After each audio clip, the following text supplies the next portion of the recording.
Good morning. This is Dan. We're going to be going over scripts. These are the scripts you want to use when you are calling your any kind of a web-generated lead, or most of the time these are going to be for your conversion leads. Any kind of I don't like to call them cold calls because when people register on your website, it is not a cold call. But these will be the scripts you're going to use when you're calling any kind of a web-generated lead, or a lead that's not kind of a warm referral. So I am working from one screen today, so bear with me for 1 second while we show you some craziness here with my screen share. And there it goes. I'm going to jump into Facebook. This script is in the luxury group.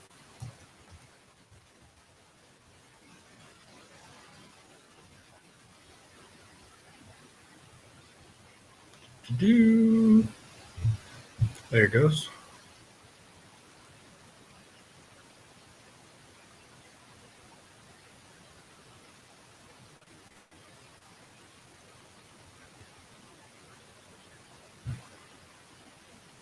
My internet or if my computer is a little bit slow today, so bear with me.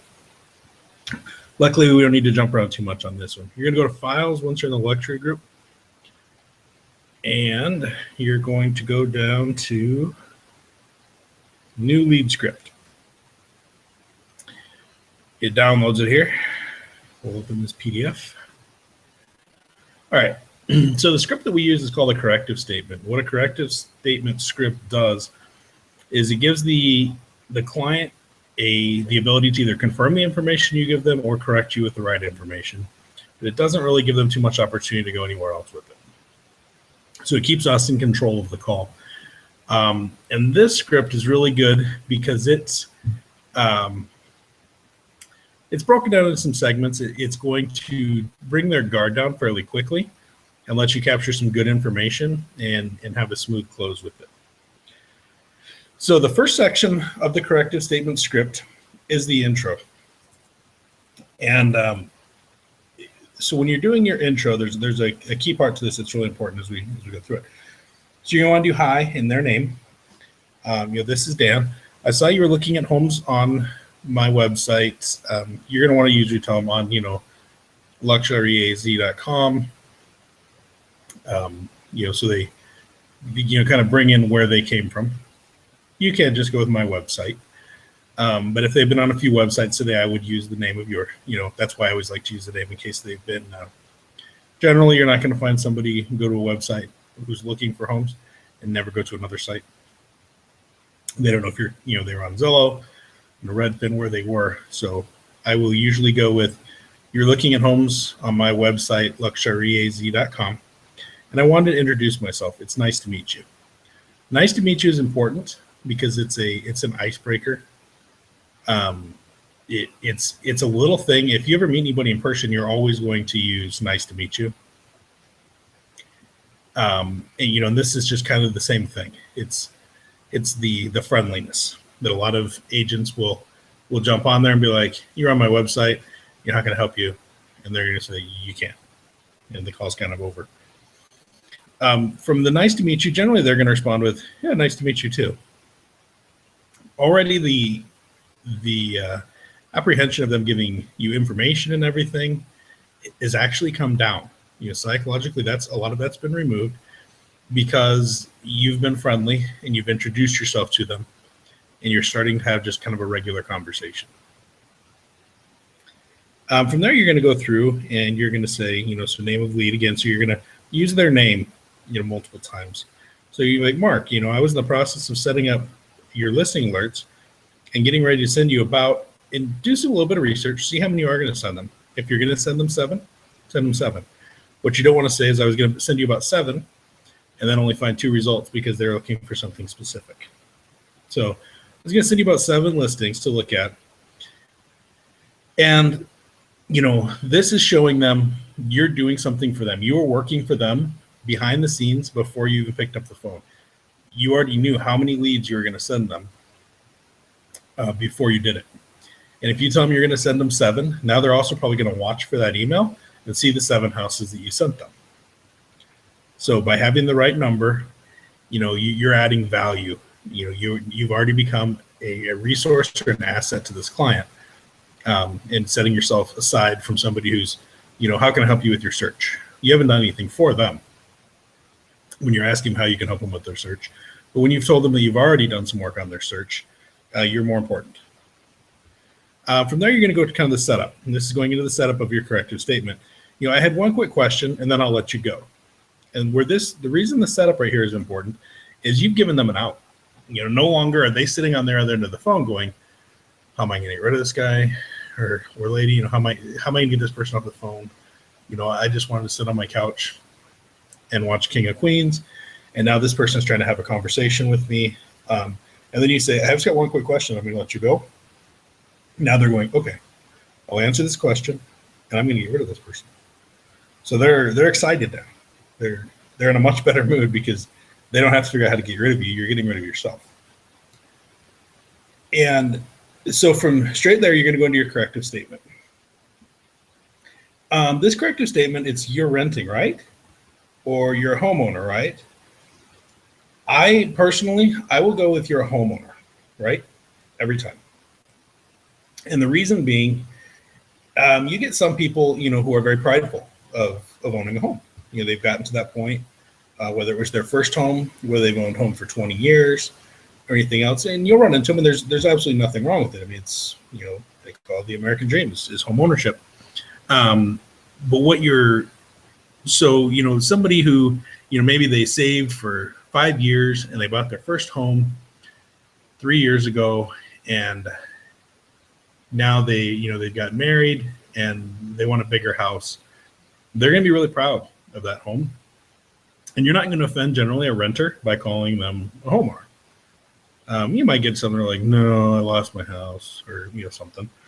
But I go with you're a homeowner, right? So now they're going to either confirm or correct. Our corrective statement's out there. They're going to tell you, no, I'm currently renting, or yes, I do own my home. But either way, we have the information that we need to know how to properly work this lead. So here, let's run through the script kind of from top to bottom. Hi, Mark, this is Dan. I noticed you're on my website today, luxuryaz.com, looking at some houses, and I wanted to introduce myself. It's nice to meet you. Let them answer. Mark, I was in the process of setting up your listing alerts and getting ready to send you about 5 listings to look at, and I just had one quick question, and then I'm going to let you go.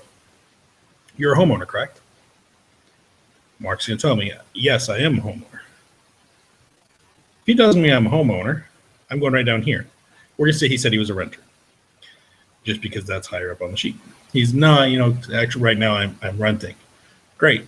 I do a special consultation for renters where I show them what their buying power is versus their renting power. Speaking of buyer power, have you had a chance to speak to a lender? And this one says, great. I assume that since you're renting, looking houses, if they said they have spoke to a lender, I would say the majority have not, in my experience. If they have, you're going to go, great. I assume that since you are renting and looking for houses for sale, that you are at least thinking about buying a home. Correct?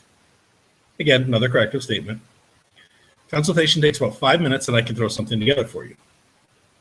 I assume your rent is blank per month, correct? So there's 2 ways you can go with the rent. So when you find out what city they're renting in, I like to go low. They tell me, yeah, I'm renting in Queen Creek. Okay. Expert, and hopefully we're not breeding rental experts. They're a lot of work. They're a good way to build your pipeline and to build your sphere. But eventually, you want to be a buyer and seller expert, not a rental expert. But you are going to have an idea that if you're renting in Queen Creek, you're probably paying at least $1,200. If you're renting in Santan Valley, you're probably paying any more, at least close to $1,000. The reason I like to go with a lower number, so if they say they're in Gilbert, and I know in Gilbert right now it's probably smaller houses are $1,200, bigger houses are high. The reason I like to go lower is because now I have the ammo, and they say, yeah, I'm renting Great. What city are you in? Gilbert. Oh, okay. So you're probably I assume your rent is somewhere around $1,200 a month. I'm going to go at the low end of the spectrum because when they say no, actually, we're paying quite a bit more than that. Now I've also armed myself with the information that I can really save them money. Oh wow, yeah, you could definitely, when I'm doing, your consultation, definitely show how I can probably save you money on your monthly, as well as getting you into a house with down payment assistance for cheaper than the deposits to move into a different rental. Do you have about 5 minutes? No problem. I'll shoot these listings over and I'll follow up with you. Most of the time, they're not going to have the 5 minutes. Sometimes they will. And that's where you want to have your speech ready. You're going to go into your consultation with buying versus renting that I just kind of touched on. Show them that make them think they're overspending on rent, because honestly, they probably are in most cities. Investors are tricky like that. They don't want to lose money. If they say they don't, no problem. I'll shoot these listings over now, and I'll follow up with you. What is a great time to call you back? In the meantime, I have a buyer book with all the new forms, processes, and procedures inside that I could drop in the mail to you. Where can I send that to? Don't ask them if you can send it. I know it says in here, can I send that to you? I like, where can I send it to you? Because I just want the address. I'm almost eliminating this part. You can do this part, but what's a good address to send this to? And they're probably just going to tell you. And then you're going to finish. Okay, Mark, thank you for taking my call. Oh, one last thing. I was going to text you a link to my mobile app. It's better than Google Maps, and it's on. It has up-to-the-minute new listings as you're driving around. Check it out. Have a great evening. I'll talk to you soon. So that's kind of your renter one. Now, if you go into the buyer one, it's great. I do a special consultation for homeowners where I show homeowners what their listing power is versus their buying power. Speaking of buy power, have you had a chance to talk to a lender? Again, yes, I've gotten pre-qual. Great. My consultation about buying power versus selling power is about 5 minutes. Ask a couple questions. Do you have those 5 minutes? If they do, now's when you're going to want to talk to them about. There's limited inventory. The thing is, right now, you might get in a bidding war with the house you're going to buy, depending on where you're looking. But there's probably going to be a bidding war for your house. Get them excited about their area. Great, you're in, and it doesn't matter where their area is. Great, you're in Santan Valley. Great, there's a lot, because of the first-time buyer programs out there, there's a lot of people that are trying to get their first home in Santan Valley. Do you have a single story or a two-story? A single story? Great, because in just no time at all, the snowbirds are going to be back, and they're going to be looking for more single stories. They're hard to keep on the market out there. Two-story, it's great. A lot of young families are looking to move out there and want the extra space with the large yard that a two-story offers. They like that small footprint with lots of square footage. Go wherever you want to go with it. But just be a little bit ready to talk if they say, yeah, I've got 5 minutes. Have some information ready. If they don't, same thing. No problem. I'll shoot these listings over and follow up. What is a great time to call you back? And try to set that appointment time. And when you set that appointment time, make that appointment. If they say, I normally get home from work about 5. Okay, great. And if you're calling at 3 in the afternoon, would you like to speak today at 5 or tomorrow at 5? Give them 2 options. And if they say tomorrow at 5, today's Thursday, then Friday at 5, I need to call them. I honestly got my pest control company because this kid door knocked me and I couldn't talk to him right then. And I said, you know what? Got a birthday party today. I'm leaving for business tomorrow. Call me on Wednesday. What time? Anytime after 10, after I get the kids to school. 10 o'clock on Wednesday. The kid called me at 10 o'clock on the dot on Wednesday. I signed up and I told the owner of the company that's why I signed up. They followed through with their commitment. So, same thing. You're going to send them the mobile app. Now, the people who have not talked to a lender, then they say, no, I haven't. Oh, well, I can have Dean, Ramon, whoever your preferred lender is. You're going to, put their name in here. I can have Ramon give you a call. He has some great loan programs right now, even some that qualify for down payment grants. So it'll be very little out of pocket to get you into a new home. This part is huge. This when they're renters. Hey, if you're getting ready to move into a rental, you're going to have a security deposit that's equal to 1 month's rent generally, sometimes 1.5. You're going to have deposits, you're going to have cleaning deposits, everything else. I just closed a deal with a VA, and he put $1,000 in earnest money down on the house. And when he went to title on day of closing, he had his full $1,000 back. The seller paid for his closing costs. He moved in for nothing. So whichever one it is, you've just scheduled another appointment for a meeting. And if you're going to have, I'll have the lender give you a call. When's a good, I would, add on here, when would you like the lender to give you a call? Well, again, they're going to tell you, I get home from work at 5 o'clock. Great. Let me give you some time to get in and get settled. Let me have Ramon give you a call tomorrow at 5:30. Now you're going to talk to your lender and say, hey, I set an appointment. You or somebody on your team needs to call this guy tomorrow at 5:30. So everybody on your list, whether they're a homeowner now or a renter right now, someday they're probably going to buy a home. And how you handle that first call and getting the information from them so you can have that second meeting, that's really going to generate your business. You need to make sure you're bringing value to them, bring their guard down so they want to talk to you, and gather some information so you're listening and you can get the right information.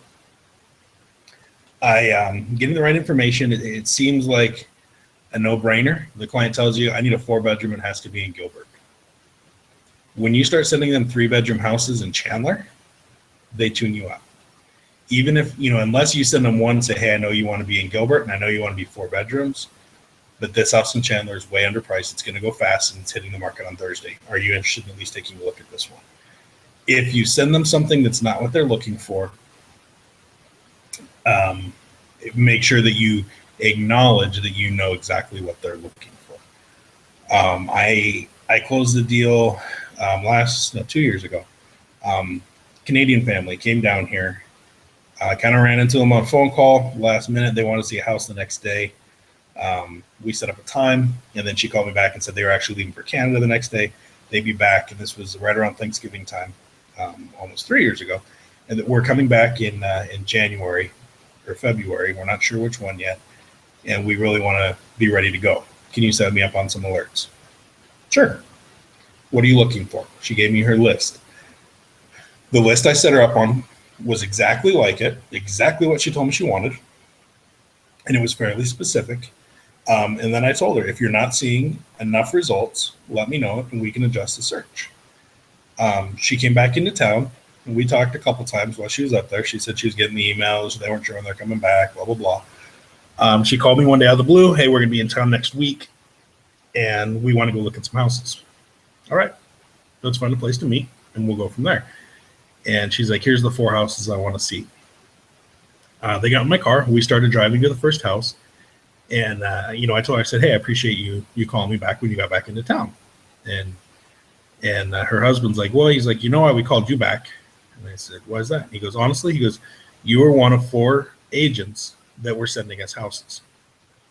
I was like, oh, like I assumed that you probably, more than one person had gotten a hold of you and everything. I was like, curious, why did you call me back then? He's like, well, because we said what our price point was, and they were looking to go between, they were willing to go up to like $375,000.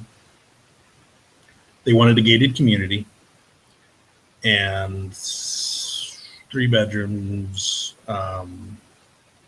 They had a few things in there, and I was the only agent when they said they wanted to go up to, like, I don't remember, it was 375 what it was, but I was the only agent that wasn't sending them houses at over $400,000. And I was sending them houses above 375. And I told them in my email, I set my search to go up to 390. I know you said 375, but if something's been on the market for a little while and it's 390, it's probably a 375 actually.